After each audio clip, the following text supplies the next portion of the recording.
Good morning. ప్రభు యేసుక్రీస్తు వారి పరిశుద్ధ నామములో అందరికీ శుభాలు. ఈరోజు మనం ఎఫెసీయులకు రాసిన పత్రిక 2వ అధ్యాయం 8వ వచనాన్ని ధ్యానించుకుందాం. మీరు విశ్వాసము ద్వారా కృపచేతనే రక్షింపబడి ఉన్నారు. ఇది మీ వలన కలిగినది కాదు, దేవుని వరమే. ఈ వచనం చాలా బైబిల్ అంతట్లో మనకి చాలా శ్రేష్టమైన వచనం. ప్రతి క్రైస్తవునికి కూడా ఎంతో గుర్తుపెట్టుకోవలసిన వచనం. మనం రక్షింపబడి ఉన్నాము అంటే, అనుదినము పాపము నుండి రక్షింపబడుచున్నాము అంటే, ఇది మీ వలన కలిగినది కాదు, మన వల్ల అయితే కాదు.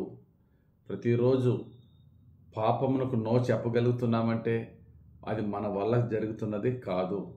ప్రతిరోజు పాపానికి ఎస్ చెప్పి పాపానికి ఎదురెళ్ళినా పాపము చేయకుండా దేవుడు మనకి కాపుదలేస్తున్నాడంటే, ఒక్కొక్కసారి మన పాపం అని తెలిసి కూడా పాపానికి వెళ్తాం. అయినా అక్కడ పాపం జరగనివ్వకుండా దేవుడు మనను అలౌ చేయకుండా ఉంటున్నారంటే అది దేవుని మహాకృప మాత్రమే. కారణం ఏంటంటే మనకు ఆయన పట్ల ఉన్న విశ్వాసము, మనం చేస్తున్న ప్రార్థనలు ఆయన కృపను మన జీవితంలోనికి తెచ్చి, తప్పు చేస్తున్నప్పటికీ, తప్పు చేయడానికి వెళ్తున్నప్పటికీ తప్పు చేయకుండా దేవుడు మనల్ని కాపాడుతున్నాడు. అంత శ్రేష్టమైన వాక్యం ఇది. కొన్నిసార్లు మనము పరిస్థితులను బట్టి తప్పు చేసే పరిస్థితులు వస్తున్నప్పుడు దేవుడు మన మీద జాలి చూపి ఆ యొక్క కీడు నుండి, ఆ తప్పు నుంచి కాపాడుతూ ఉంటారు ఆయన కృపతో. ఒకసారి దావీదుతో పాటు ఉన్న వారందరూ కూడా రాజైన సౌలుకి జడిసి ఇశ్రాయేలు దేశాన్ని విడిచి ఫిలిస్తీన్ల దేశానికి వెళ్ళిపోయారు. ఫిలిస్తీన్ల దేశంలో ఫిలిస్తీన్ల రాజు ఆకీషు రాజు దావీదుని ప్రేమించి సిక్లాగు ఆ ప్రాంతంలో వారు ఉండడానికి చాలా చక్కటి ఆతిథ్యం ఇచ్చాడు. ఎప్పుడైతే దావీదు ఇశ్రాయేల్ రాజైన సౌలుకి దూరం అయిపోయాడని తెలిసి ఈ ఫిలిస్తీన్ల సర్దార్లు ఏం చేశారంటే ఇశ్రాయేల్ మీదకి యుద్ధానికి ప్రకటించారు. అప్పుడు ఇశ్రాయేల్కి రాజు సౌలు. ఇప్పుడు సౌలు ఇశ్రాయేల్ సైన్యము ఫిలిస్తీన్లతో యుద్ధం చేయబోతోంది. దావీదు ఫిలిస్తీన్ల దేశంలో ఫిలిస్తీన్ల సహాయంతో, ఫిలిస్తీన్ల అండతో క్షేమంగా ఉన్నాడు. ఇప్పుడు యుద్ధం జరుగుతున్నప్పుడు దావీదు ఎవరి వైపు యుద్ధం చేయాలా? ఫిలిస్తీన్ల వైపు యుద్ధం చేయాలి, ఇశ్రాయేల్కి ఎగెనెస్ట్గా యుద్ధం చేయాలి. రాజైనటువంటి ఆకీషు మరి ఆఫర్ చేసినప్పుడు దావీదు యుద్ధానికి బయలుదేరాడు.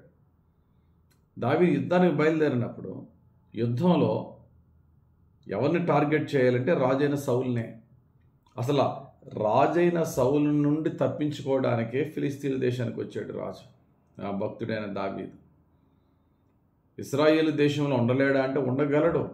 సౌలు దావీదుని చంపడానికి చూస్తున్నాడు. దావీదు స్ట్రాటజీ ఏంటంటే, దావీదు యొక్క ఫేత్ ఏంటంటే, సౌలు నన్ను చంపడానికి వచ్చిన నేను అతన్ని తాకను. ఎందుకంటే అతడు దేవుని చేత అభిషేకింపబడిన వాడు, ఆ శాపం నా మీద ఉండకూడదు. నన్ను నేనే తప్పించుకుంటాను. అతడు నన్ను చంపడానికి వచ్చినా నేను అతన్ని చంపను, నన్ను నేను రక్షించుకోవాలనుకుని ఎన్నిసార్లు ట్రై చేసినా సౌలు చంపడానికి ప్రయత్నిస్తూనే ఉన్నాడు. అందుకనే ఫిలిస్తీన్ల దేశానికి వెళ్ళాడు. ఇప్పుడు మరి రాజు యుద్ధం జరుగుతున్నప్పుడు ఖచ్చితంగా చంపాలి అధికారిని, రాజుని, ఇశ్రాయేలీని. దావీదు వెళ్తున్నాడు. ఒకవేళ యుద్ధం జరుగుంటే ఏమై ఉండేదో, దేవునికి విరోధముగా ఇశ్రాయేలుతో దెబ్బలాడవలసిన పరిస్థితి వస్తుంది. కానీ అక్కడ అద్భుతం జరిగింది. ఫిలిస్తీన్లో 5 సర్దార్లు ఉన్నారు. వారందరికీ అనుమానం వచ్చింది. దావీదు మనతో ఉంటూ మీ వైపునే ఉంటానని చెప్పి అక్కడికి వెళ్ళిన తర్వాత ట్రైటర్గా మారిపోతాడు, దేశద్రోహిగా మారిపోయి వాళ్ళకి సపోర్ట్ ఇచ్చి మనకి తిరగబడతాడు. కాబట్టి దావీదుతో పుట్టిన వారందరినీ వెనక్కి పంపేయమంటాడు. ఆకీషు రాజు వెనక్కి వెళ్ళిపో, మరి మా 5 సర్దార్లు చెప్తున్నారు కదా అంటే, అరే నేను అంత అన్యాయం చేసేవాళ్ళ కనబడుతున్నానంటే ఆకీషు రాజు అంత పెద్ద మాట అంటాడంటే, నీవు నా దృష్టికి దేవదూతలా ఉన్నావంటాడు. ఆ మాట 1 సమూయేలు గ్రంథం 29:9లో 29 అధ్యాయం 9వ వచనంలో, అందుకు ఆకీషు, దేవదూత వలె నీవు నా దృష్టికి కనబడుచున్నావని నేనెరుగుదును గాని ఫిలిస్తీన్ల సర్దారులు ఇతడు మనతో కూడా యుద్ధమునకు రాకూడదని చెప్పుచున్నారు. ఇప్పుడు ఏం జరిగింది? దేవుడు ఎంత కృప చూపాడంటే దావీదు పట్ల. దావీదు ఇశ్రాయేలుతో యుద్ధం చేయవలసిన పని లేకుండా పోయింది.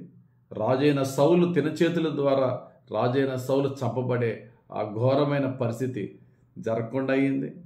దావీదు నమ్మక ద్రోహి అని ఎవరో అనకుండా దావీదు యుద్ధానికి వెళ్ళాడు.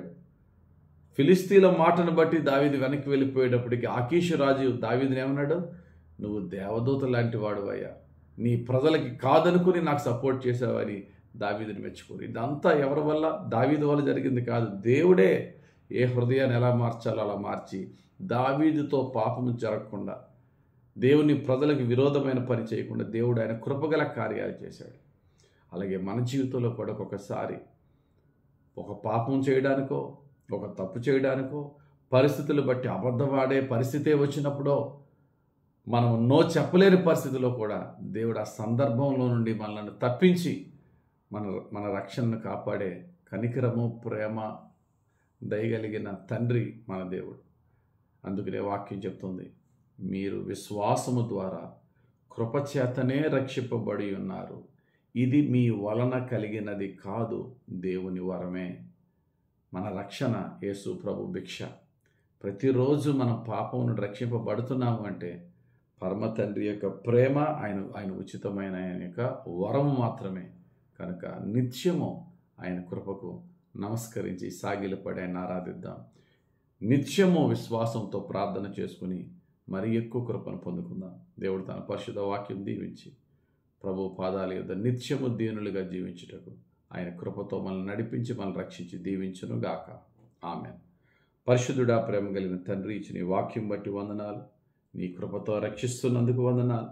నిత్యము నీ కృపను హెచ్చుగా మాకిచ్చి ప్రతి పాపము నుండి, ప్రతి నీకు విరోధమైన క్రియ నుండి మమ్మలను నిత్యము రక్షించుమని, అనునిత్యము రక్షించి కాపాడి నీ కృపలోనే మమ్మలను రక్షించి, నీ కృపలోనే మా చివరి శ్వాస వరకు మా రక్షణను కొనసాగింప చేయమని యేసుక్రీస్తు వారి పరిశుద్ధ నామములో బ్రతిమలాడి వినయముతో వేడుకొనుచున్నాము తండ్రి. ఆమేన్. తండ్రి యొక్కయు కుమారుని యొక్కయు పరిశుద్ధాత్మ దేవుని అభిషేకం హెచ్చుగా మనపై దిగి మనల్ని రక్షించి మన చివరి శ్వాస వరకు పరిశుద్ధంగా జీవింపచేసి కృపతో మనం దీవించునుగాక. ఆమేన్. God bless you. యేసే మనందరితో ఉండునుగాక. ఆమేన్.